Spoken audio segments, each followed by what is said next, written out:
Good evening, everyone. It is Mickey here from A Pretty Talent and the Waterwell Ministries, and I am back with a little bit of a different kind of journaling video because I really want to introduce you to the Filament app for the Inspire Bibles. Now, I want to quickly show you what I've done. I have this. First off, what I have done on this side has affected these pages. So I quickly, because that had come through on this page, I just kind of dirtied these up a little bit. It's called masking. And honestly, I have to tell you that I like this better now. As is so often the case. So just a little bit of inking with the O2 ink. And in my opinion, better. It won't show on this side because this side is a prepared side. But yes, okay, so what have I done on this side? I have literally smeared the ink pad all over the two pages. And then I have softened it with a brush. And I'm telling you what I've done because it's already done and I don't want to spend the time on the actual journaling. I then took my two Faber-Castell Pitt Artist pens. They are both brush pens. The pink and the green. I don't know if they've got names. I didn't actually look for names.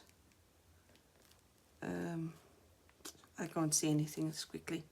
Any case, and I've colored and highlighted with these two pens. Now they don't bleed through, which is why I have used them. Although it's not going to matter. Can you see there's some bleed through on this side? What I intend to do on this side, that's not going to matter. But here's what I want to talk about. I want to talk about this page. Oh, and then I had a sticker sheet lying here with all of these little guitars. And I thought, while it's lying here, I'm going to use that up because that to me is just sort of bringing praise and honor to God. It's what it represents to me. And it's not major journaling. Okay, so let me get to this. I'm going to leave this one for last because I want this to go on to the photos that I've taken. Okay, so I'll talk about that just now. A note to the readers. This is a note from the publishers. This will tell you what is the Bible that you're holding in your hand. What is the idea behind it? So it's a quick one. The Holy Bible, the New Living Translation, was first published in 1996. It became a popular Bible, so on, and then the translation committee determined that an additional investment in scholarly review and text refinement could make it even better. And so they started an 8-year process, I'm skipping a little bit, with the purpose of increasing the level of the NLT's precision without sacrificing its easy to understand quality. The second generation was completed in 2004 and some minor changes in 2007, 2013 and 2015. Now, the goal of any Bible translation, can you see I've highlighted goal, is to convey the meaning and content of the ancient Hebrew, Aramaic and Greek texts as accurately as possible to contemporary readers. The challenge, though, is that our translators, for translators, was to create a text that would communicate as clearly and powerfully to today's readers as the original text did to readers and listeners in the ancient biblical world. Now, if you think of metaphoric speech, metaphors and things and sayings, these are things that are common to certain cultures, and they don't necessarily make sense to a different culture. Direct translations don't always work. That's the problem with the biblical translation, with the Bible translation. You can't necessarily translate word for word because the meaning is actually, it was a slogan, a saying, and it shouldn't be a word for word translation, but rather a concept translation.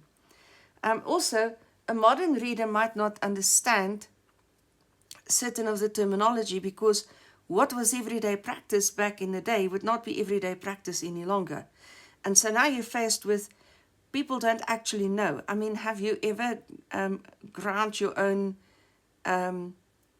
maize or corn into flour?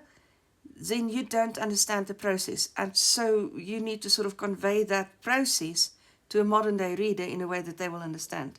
I think we can all understand I don't know, maybe not. Okay, any case, so those are a couple of the issues, and that's what they're trying to say here. The result, it's the challenge for our translators was to create a text that would communicate as clearly and powerfully to today's readers as the original text did to readers and listeners in the ancient biblical world. So the resulting translation, and that's this one they're talking about, is easy to read and understand, while also accurately communicating the meaning and content of the original biblical texts. It's a general purpose text. In other words, it's meant for general use. If you want to do serious language studies on the Bible, then this is not going to be it, because that was not the intent, to give an accurate word-for-word translation. But rather to make it a general purpose, general useful Bible. It's especially good for study, devotional reading, and reading aloud in worship services. It combines the latest biblical scholarship with a clear, dynamic writing style. And that's pretty much the note here. Now, that all will be expanded on in these pages here. And these, I always advocate that if you're going to invest in a good Bible, in a brand new Bible, you want to stand right there in the bookshop even, and you want to read these pages. That tells you, or that will tell you what the Bible is all about.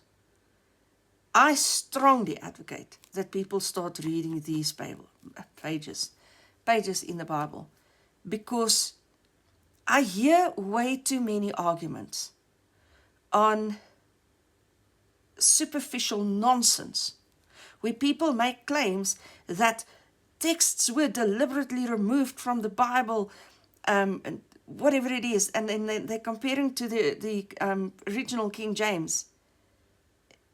That deliberate removal of texts, there was a reason for it. It's explained in these pages, and no, the texts have not been removed. More often than not, if you read your footnotes, you will find those texts there. I don't want to get sidetracked into that conversation. Maybe I shouldn't have used that example. I am going to be working through these texts, and I will do what I've just done. I'll highlight and I'll talk a little bit about the important points. So don't miss that video. If you want to know about why those texts were removed and so forth, then please follow that video, but let me not get sidetracked. I want to concentrate on this page, and this page is, to me, a very important page. Now, the Filament Bible, or the Filament App, is a pretty new app, and a new way of studying the Bible. And if you're not familiar with it, then you need to go check this out. So let me read this to you. Welcome to your Filament-enabled Bible. Filament enabled. The Bible works with the Filament Bible app, which you can find in the App Store or on Google Play, which uses your phone or tablet to transform the Bible into a powerful study and devotional experience. Why use the Filament Bible app? This is the important one. Can you see I've marked it? The Filament Bible app illuminates and amplifies every single page of this Bible. By simply scanning the page number, it instantly delivers helpful, in-depth content centered on the passage you're reading. Study notes, devotionals, videos, profiles, interactive maps, and more enable you to get the most of your time in God's Word. And then they say, go to the App Store, search for the Filament Bible, and then follow the prompts to set it up. Now, you need to buy a Filament Bible. Then you're going to scan that filament here on this page. You will also find it here on this page. There's your QR code. I think you scan the QR code actually. You scan that one. And then every single page you go to, and I have opted for 2 Timothy 3. Every single page you have has that little filament thing. And you literally aim your camera at that. No, not your camera. I've taken screenshots. I've already taken the screenshots on my phone. And directly after this video ends, I'm going to put those screenshots on the video. I'll put it all together as a single video. And then I'll I'll talk you through the screenshots I've taken. I'm filming on my phone, so I can't actually show you the phone now. But you will literally, there's a scanning option in the app, and you aim it at that little thingy there at the top, and it asks you to confirm that you're going to page 1432 or whichever page you're on, and then you say yes, and you go through, and you are then taken to a page which, or a set of study materials which deals with that particular page that you are on. And I'm not going to talk too much about it, but there are videos, there are maps, there are study notes, there are a host of things, and they are fantastic. They've collaborated with the Bible Project for the videos. Well, amongst others, the Bible Project for the videos, and the Bible Project is one that I hold in high esteem. If you have not checked out the Bible Project yet, you want to. They also have an app that you can download. Okay, so we are in 2 Timothy 3, and I'm reading from verses 14 to 17. But you must remain faithful to the things you've been taught. You know they are true, for you know you can trust those who taught you. You have been taught the Holy Scriptures from childhood, and they have given you the wisdom to receive the salvation that comes by trusting in Christ Jesus. All Scripture is inspired by God and is useful to teach us what is true and to make us realize what is wrong in our lives. It corrects us when we are wrong and teaches us to do what is right. God uses it to prepare and equip His people to do every good work. And that's what we want to be, equipped people to do every good work. So, in any case, I'm going to call it quits on this part of the video now. I'm going to move on to the stills and talk you through that. I'll not come back to say it. So, cheers, guys. Enjoy your time in the Bible, and enjoy this information on the Filament app. Cheers. I have opted to type the text and have it read to you by an AI voice. Here goes. The Filament app displays the icon in the bottom row, center. Check out the Bible Project app as well while you're in the App Store. The app opens to its home page, which looks like this. Click on Scan in the bottom at the center and hold your phone's camera over the page number. Line the Filament logo up with the markers on your screen. If the page number on the screen corresponds with the one on the page, click the green tick. This will take you to the home page for that particular page in the Bible.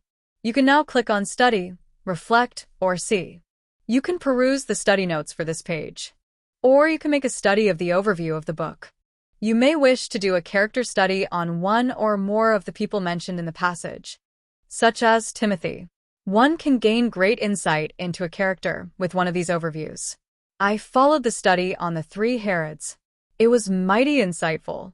Another option is to follow one of the themes introduced on the page that you've scanned. Or you may be interested in gaining insight into the text through someone else's reflection on it. This is one example of what such a reflection would look like. The third option on the home screen is See. This allows you to study visual references, such as maps and videos related to the text. I have been a fan of the Bible Project for a long time and am thrilled to see that the Filament app has taken hands with these guys to bring the text of the Bible to life. The app even includes worship videos. For a more personal Bible study, you can follow one of the many reading plans available. You find these at the bottom of the screen next to the home button.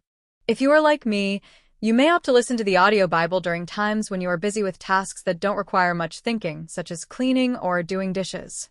You find this option at the bottom of the screen next to the Scan button.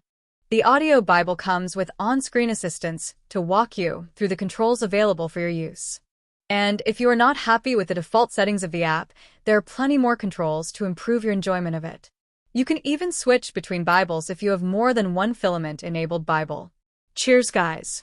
Have a blessed day.